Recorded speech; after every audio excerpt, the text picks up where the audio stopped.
Fala aí, torcedor Verdão, muito boa noite. Palmeiras é líder de fato agora, hein? Palmeiras venceu o Juventude em casa, no Allianz Parque, 4-1. E agora o Verdão é líder isolado do Brasileirão 2025. Palmeiras está com 58 pontos, 3 a mais que o Flamengo e tem 2 vitórias a mais. Ou seja, cenário perfeito pro Verdão aí para poder se manter na frente da tabela, certo? Palmeiras se jogou com muitos desfalques e ainda assim conseguiu se impor, propôs o jogo, não deu espaço pro Juventude e conseguiu essa baita vitória aí, certo, família? Bruno Rodrigues voltou a marcar depois de muito tempo. Ele que ficou machucado praticamente durante 2 anos, né, cara? Da hora, legal demais ele poder marcar esse gol aí. Vamos acompanhar aqui o pessoal do Linha de Passe do ESPN falando sobre essa vitória do Verdão. E você que ainda não é inscrito aqui na Residência dos Porcos, se inscreve, deixa seu like pra fortalecer, beleza? E comenta aqui embaixo o que você achou dessa partida do Palmeiras. Quero saber a opinião de vocês, certo, família? Então, sem mais enrolação, bora pro vídeo. E se saiu muito bem, foi uma noite perfeita no Allianz. Torcedor palmeirense que costuma encontrar a gente na rua, não só o palmeirense, torcedor que te encontra e fala bem lá do meu time. Hoje nós vamos falar, porque realmente, jornalisticamente, nós temos motivos para isso. Jean Oddi, boa noite. Palmeiras 4-1. Um time que tinha desfalques, não, assim, porque não é só um desfalque no sentido de individualidades, de padrão. Quando você tem 11 de forma mais regular jogando e eles deixam de jogar, você pode se surpreender com o resultado. Surpresa zero hoje, meu amigo. Pois é, boa noite, Felipe, boa noite a todos. Eu acho que assim, óbvio que o Palmeiras, em geral, será favorito contra o Juventude, ainda mais com o Palmeiras jogando em casa. Óbvio que o Palmeiras seria muito favorito com o seu time titular. Sim. Mas para mim o que a gente viu em campo hoje foi surpreendente justamente pelo que você disse, assim, acho que estamos falando de 10 desfalques, né? E não são 10 desfalques que você força a barra para contar 10 desfalques. Tudo bem, talvez o forçar a barra seja incluir o Paulinho entre esses desfalques, né? Sim. Porque aí talvez seja forçar a barra. Mas tirando isso, são jogadores que vinham atuando, a maioria como titulares, então era um Palmeiras muito modificado e quando eu digo que é surpresa, não pelo resultado, mas pela atuação realmente, porque foi um Palmeiras que jogou muito bem, jogou em altíssimo nível, acho que o placar reflete o que foi o jogo, né? Ainda que o Palmeiras depois das mudanças tenha baixado um pouco o seu ritmo e também é normal, então acho que foi um grande jogo e é difícil até a gente apontar o destaque individual. É claro que como história, o Bruno Rodrigues é o grande destaque do jogo, porque é uma história que emociona mesmo, e a cena dele beijando os joelhos ali, acho que de alguma maneira simboliza isso melhor do que qualquer outra coisa. Mas melhor em campo é assim, você tem o Andrés num altíssimo nível, você teve o Fux num altíssimo nível, o Veiga voltando a ser o velho Rafael Veiga, então foram vários jogadores atuando em alto nível, mesmo com o Palmeiras muito desfalcado, uma vitória impressionante.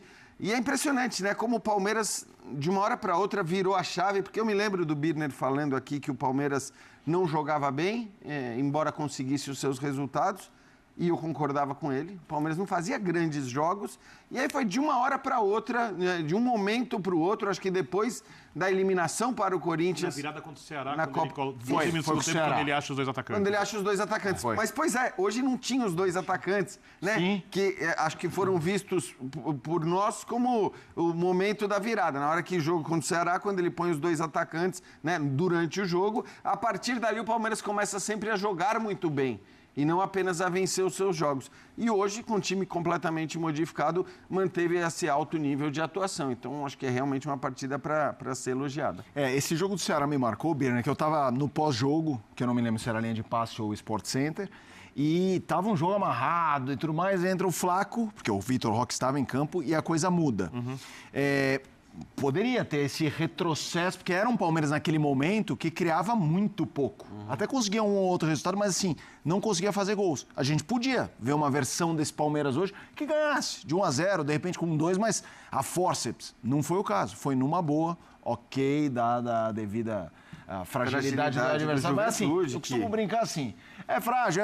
Então vai lá e ganha de 4-1, porque assim, se for frágil, todo mundo vai lá e ganha de 4-1. É que nem o Vitória quando o Flamengo ganha de 8. Isso, então, fala, gente. Não, e é isso. A gente está acostumado a ver times e seleções sofrerem muitas vezes contra times que são frágeis, como o Juventude é frágil e dificilmente vai se salvar do rebaixamento, né? Acho que é muito frágil o Juventude. Sim. Mas muitas vezes contra time fechado você tem dificuldade. Cruzeiro no do Sport, por exemplo. Nenhuma, vamos lá, Berner. Boa noite pra você. Boa noite, Felipe. Boa noite, Jean. Calçade, é o hábito de virar para cá. Uma honra. Professor pro professor. Professor não. Celso Zero, que Ele promoveu a Calçade. Os fãs do esporte. Esse jogo mostra, primeiro, a força do elenco do Palmeiras. É óbvio que, se olha o elenco, o time que entrou em campo comparado com o Juventude, e não dá para comparar, mostra a força do trabalho do Abel, porque, obviamente, é um time muito bem treinado e hoje ele fez algo que, no mundo, Abel Ferreira era uma ficção, uma utopia.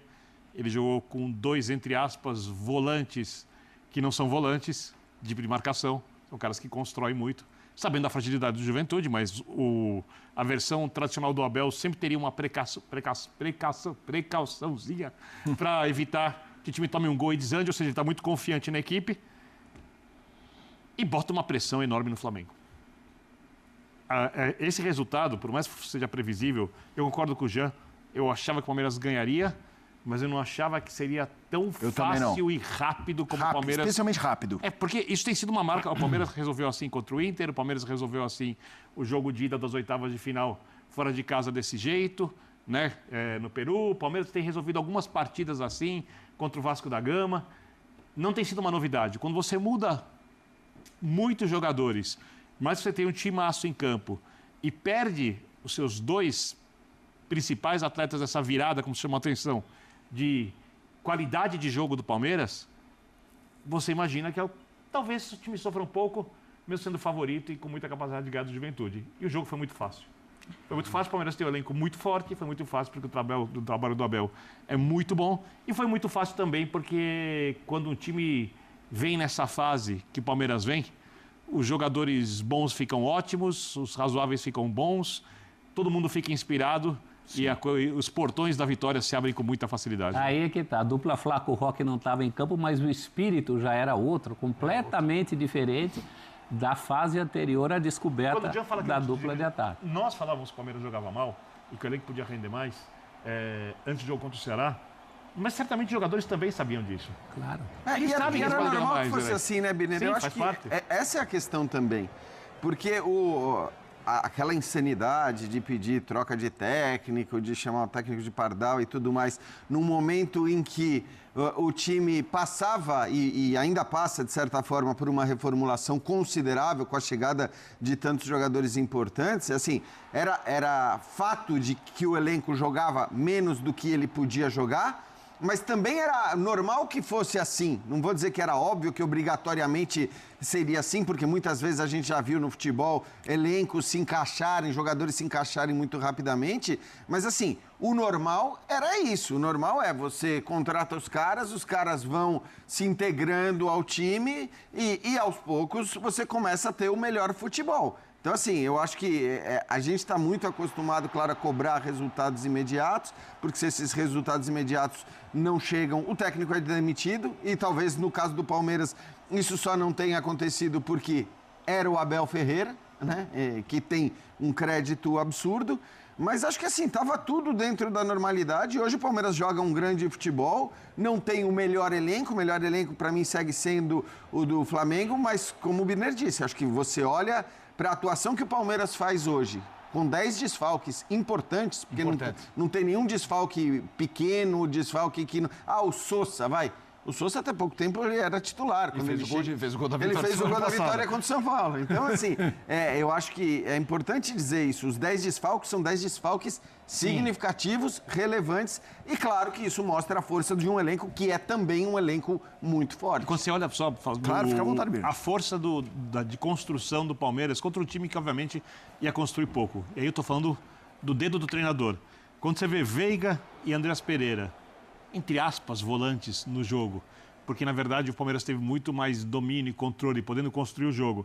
Quando você olha o Maurício e o Felipe Anderson, o Maurício no começo do ano era o melhor jogador do time, né? Então, você está falando de um jogador que vai ter fases durante a temporada muito boas. O Felipe Anderson jogando como um falso 9 naquele começo do ano. Como um falso 9, bem lembrado.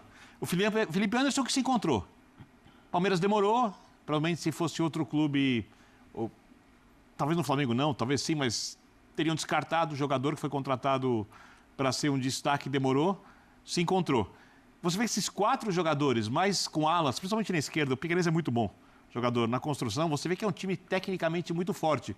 Mas o treinador podia ser conservador. O treinador poderia jogar jogar num 4-2-3-1, por exemplo, jogar com um meia atrás do atacante, não ter o meio campo tão construtor. Ele fez um jogo com a ideia de que o Palmeiras conseguiria se impor muito, pressionando o Juventude e tornando o jogo incômodo. E o Palmeiras fez exatamente isso.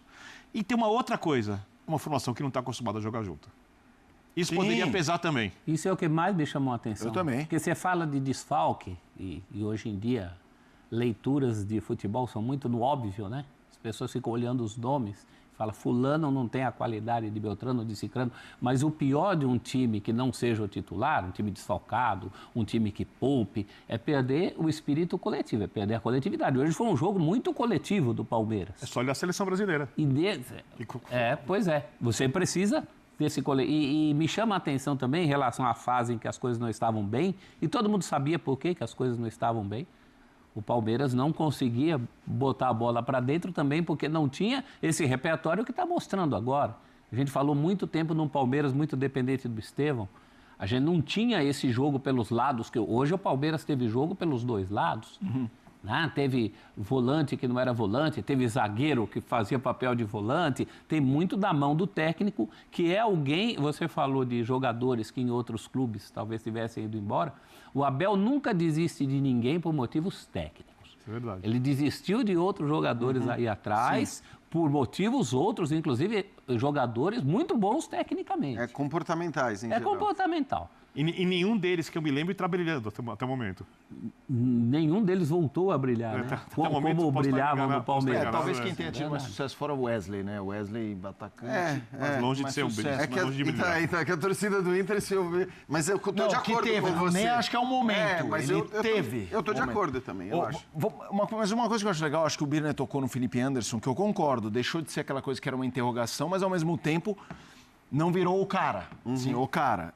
Eu acho que esse é um jogo que traz essa relevância também para mostrar a força do elenco, mas para Rafael Veiga, resgatar a individualidade. Felipe Anderson.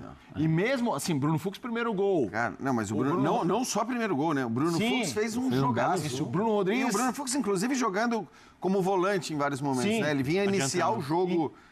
Então, o que eu trago é assim, a importância desses caras, assim, se sentirem... Porque não é questão de um gol. É na hora, assim, não tem ninguém, gente. A briga hoje é com a gente. Bruno e a Fux gente resolveu o que isso gera para esses caras. Bruno Fux, por exemplo, tem uma necessidade. Ele está emprestado pelo Atlético Mineiro. A permanência dele depende de boas partidas. Né? O Bruno Rodrigues tem todo esse lado pessoal que a gente ressaltou. Então, foi uma noite perfeita nesses dois aspectos. No coletivo, o time funcionou. E também esse resgate de individualidades. O Veiga voltando a ser um jogador importante. É tudo fruto de um trabalho da gente. Quando se deixa trabalhar, como é o caso do Abel e o caso do Palmeiras, se trabalha bem, é uma questão de tempo. Se o time não evoluísse, aí eu acho que deveria haver uma análise. Em quanto tempo apareceria essa evolução?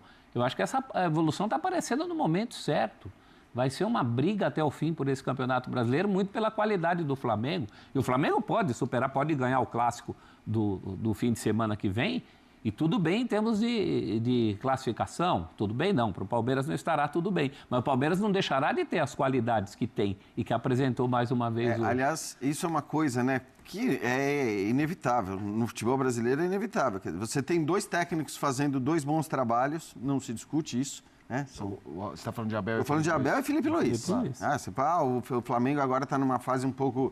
Mas, assim, no geral, é um ótimo trabalho do Felipe Luiz. Acho que não tem muito o que se questionar a respeito disso. Mas a gente sabe, né, que, sobretudo, se um dos dois não for campeão de nenhuma das duas competições, esse técnico já está crucificado. O bom trabalho que a gente está citando aqui, seja do Felipe ou seja do Abel, vai ser completamente jogado no lixo e vai dizer esse cara não serve para nada e seja o Abel ou seja o Felipe, tem que ser demitido, tem que trocar.